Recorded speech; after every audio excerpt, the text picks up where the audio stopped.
नमस्कार, news state का digital platform देख रहे हैं आप और मैं हूं आपके साथ ज्योति आर्या। आज बात करेंगे भोपाल एम्स को लेकर और भोपाल एम्स में भी खासकर उन डॉक्टरों को लेकर जो पिछले कुछ दिनों से काफी चर्चा का विषय बने हुए हैं। आपने सुना होगा नाम, अगर आप हमारे चैनल को फॉलो करते होंगे तो डॉक्टर रश्मि वर्मा का। डॉक्टर रश्मि वर्मा ने एनेस्थीसिया की ओवरडोज ले ली थी, जिसके बाद 7 मिनट तक उनका दिल धड़कना बंद हो गया था। मामला हड़कंप मच गया मामले में और लोग पूछने लगे कि आखिर ऐसी क्या बात रही थी। तो जो डॉक्टर लोगों की जिंदगी बचाते हैं, जिनके सिर में जिम्मा होता है लोगों की जिंदगी बचाने का, आखिर उन्होंने ही ऐसा फैसला क्यों लिया कि खुद को एनेस्थीसिया दे दिया और इस कदर नौबत उनकी आ पड़ी। तो आपको बता दें, पिछले कुछ समय की ये बात है, जो डॉक्टर रश्मि वर्मा है उन्हें एक नोटिस मिला था विभाग की तरफ से, जिसके बाद अब वो मामला इतना तूल पकड़ता जा रहा है कि एचओडी जो वहां के हैं उनको निलंबित कर दिया गया है। तो सरकारी अस्पताल के डॉक्टर के साथ ऐसा क्या हुआ कि उनको ऐसा कदम उठाने पड़ा। और सबसे बड़ी बात, तो उन्होंने पहले आत्महत्या की कोशिश भी की थी और आत्महत्या की कोशिश में ही उन्होंने ये सब किया, खुद को एनेस्थीसिया की ओवरडोज देना। और एनेस्थीसिया अगर आप लोग जानते होंगे, जो भी साइंस के स्टूडेंट रह चुके होंगे या जनरली भी आपने कभी सुना होगा कि एनेस्थीसिया कभी भी ऑपरेशन से पहले लगाया जाता है मरीज को, और भी तमाम सारे ऐसे काम होते हैं जिसमें उसका यूज होता है, यानी कुल मिलाकर के शरीर के लिए उसकी ओवरडोज घातक हो सकती है। तो चलिए विस्तार से आपको हर एक चीज बताते हैं, जुड़े रहिएगा हमारे साथ। तो देखिए, आपको बता दें कि भोपाल एम्स की असिस्टेंट प्रोफेसर हैं डॉक्टर रश्मि वर्मा। इनका मामला जो है अब सिर्फ आत्महत्या का प्रयास या फिर मेडिकल इमरजेंसी तक सीमित नहीं रहा, ये मामला काफी बढ़ गया है। और इस केस को लेकर सबसे बड़ा सवाल तो यही उठता है, क्या डॉक्टरों के मानसिक स्वास्थ्य की कोई चिंता नहीं है, या फिर उनके मानसिक स्वास्थ्य का कोई ख्याल नहीं रखा जा रहा है, या फिर डॉक्टरों का जो मानसिक स्वास्थ्य है वो कितना जरूरी है, कितना उस पर ख्याल होना चाहिए। क्योंकि अगर कोई मरीज अस्पताल में जाता है तो वो अपने मानसिक और शारीरिक स्वास्थ्य को ही सही करने के लिए जाता है। अगर ऐसे में जो व्यक्ति इलाज कर रहा है वो खुद भी अस्थिर है, तो फिर आप सोच लीजिए क्या उसका अंजाम हो सकता है। क्या कोई प्रशासनिक दबाव तो नहीं है डॉक्टरों के ऊपर, या फिर कोई नोटिस कल्चर जानलेवा तो साबित नहीं हो रहा। आपने कॉर्पोरेट कल्चर में भी देखा होगा, कई समय से आपने ऐसी खबरें सुनी होंगी कि ऑफिस में जो ज्यादा काम का दबाव होता है उसकी वजह से कई सारे जो एम्प्लॉयज ऐसे होते हैं वो या तो रिजाइन कर देते हैं, या फिर जो लोग रिजाइन नहीं कर पाते तो वो कई सारे लोग आत्महत्या भी कर लेते हैं, सुसाइड का प्रयास करते हैं। तो ऐसा ही एक सवाल डॉक्टरों को लेकर भी, जब से डॉक्टर रश्मि शर्मा का पूरा मामला सामने आया, तो क्या डॉक्टरों के ऊपर भी ओवर प्रेशर हो रहा है और इस ओवर प्रेशर का क्या इलाज हो सकता है। तो पहले इस मामले को, क्योंकि मैं आपको बता रही हूँ, तो पहले इसको सुन लीजिए। दरअसल इधर जो रविवार आया था, रविवार को एम्स से जानकारी मिली थी कि एनेस्थेसिया का हाई डोज, यानी हाई डोज का इंजेक्शन लेने की वजह से जो डॉक्टर रश्मि शर्मा है उनका 7 मिनट तक दिल धड़कना बंद हो गया था। तो उसके बाद हुआ ये कि उनकी जो ब्रेन की कोशिकाएं थी वो गंभीर रूप से डैमेज हो गई, ब्रेन की कोशिकाएं, क्योंकि एनेस्थीसिया का काफी हैवी डोज उन्होंने ले लिया था।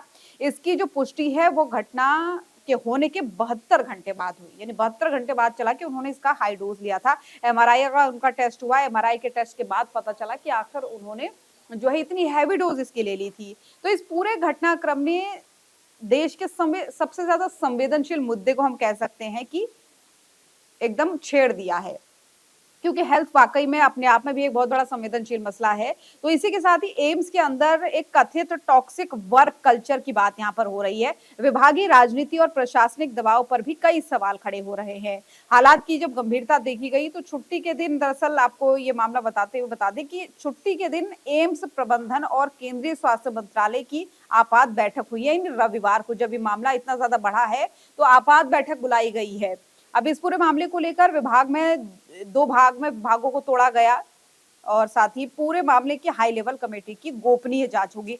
यानी जो डॉक्टर रश्मि शर्मा है उन्होंने क्यों सुसाइडल अटेम्प्ट किया, क्यों उन्होंने एनेस्थीसिया का जो है हाई डोज लिया, उनके ऊपर वर्क प्रेशर ज्यादा था, वर्क प्रेशर का जो कल्चर आजकल चल रहा है उससे वो कितनी प्रताड़ित थी, इस पूरे मामले को लेकर अब जो है पूरा का पूरा केंद्रीय मंत्रालय भी जो है, केंद्रीय मंत्रालय की तरफ से और पूरी एक गोपनीय जांच कमेटी बनाई गई है जो इस पूरे मामले की जो है जांच तो करेगी, लेकिन बहुत ही गोपनीय रह करके, ताकि हर एक पहलू को जाना जा सके, समझा जा सके कि आखिर ऐसा क्यों हुआ कि एक डॉक्टर को ये करने की नौबत पड़ी। जब एमआरआई रिपोर्ट सामने आई है डॉक्टर रश्मि वर्मा की, उसके बाद से ये फैसला लिया गया है जब बैठक की गई। तो ग्लोबल हाइपोक्सिया ब्रेन की पुष्टि उनके अंदर हुई है। डॉक्टर रश्मि शर्मा जो है उनकी एमआईआर रिपोर्ट जब सामने आई तो उनके परिवार, उनके जो सहकर्मी और पूरे संस्थान को इस रिपोर्ट ने झकझोर कर रख दिया। एम्स में डॉक्टर के पद पर तैनात थी। डॉक्टरों के अनुसार वे जो है अब ग्लोबल हाइपोक्सिया, जो हमने आपको बताया, ग्लोबल हाइपोक्सिया ब्रेन की स्थिति में पहुंच चुकी है।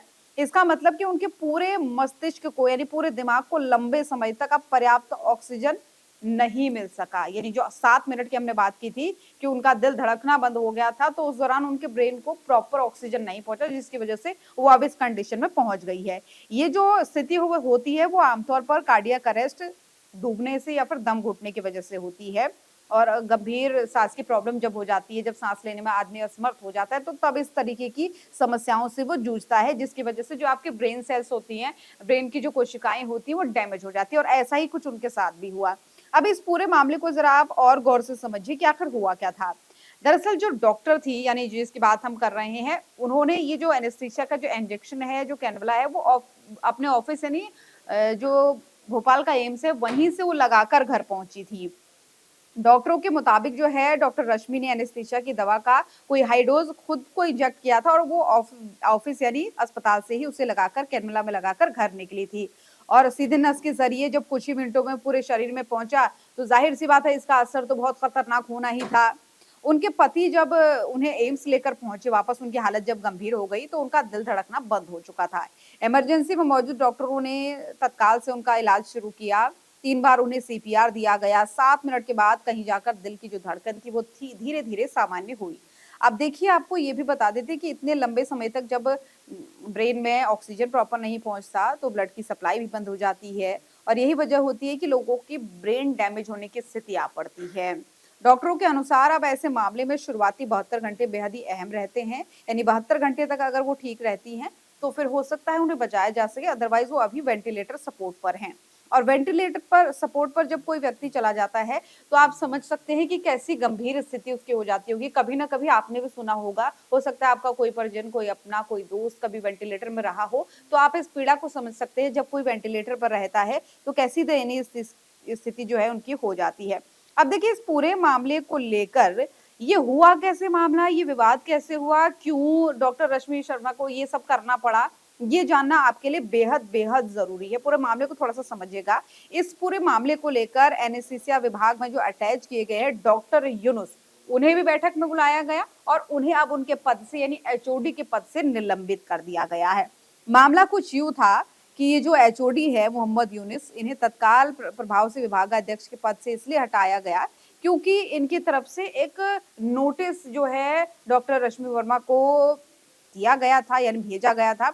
और उस नोटिस में कुछ ऐसी बात लिखी गई थी जो उन्हें बिल्कुल नहीं पसंद आई। कुछ शब्द ऐसे प्रयोग किए गए थे जो बिल्कुल भी सम्मानीय नहीं थे। और सबसे बड़ी बात, तो जब आप किसी हॉस्पिटल लाइन में किसी ऐसे विभाग में काम करते हैं, तो बहुत जरूरी है कि आपका उतना सम्मान होना चाहिए। अगर आप एम्प्लॉय है और खासकर अगर आप एक डॉक्टर है, तो एक गरिमामयी भाषा का प्रयोग होना चाहिए। ये बात रश्मि वर्मा का भी कहना था। लेकिन जिस तरीके की विवादित बात, या यूं कहे जिन शब्दों का उनके लिए प्रयोग किया गया, तो उनसे वो काफी परेशान थी और इस कदर डिप्रेस्ड हो चुकी थी कि उन्होंने इस इस नोटिस के बाद से खुद सुसाइड अटेम्प्ट करने की कोशिश की और इस तरीके से अपने आप से खुद से एनेस्थीसिया अपने अंदर इंजेक्ट किया।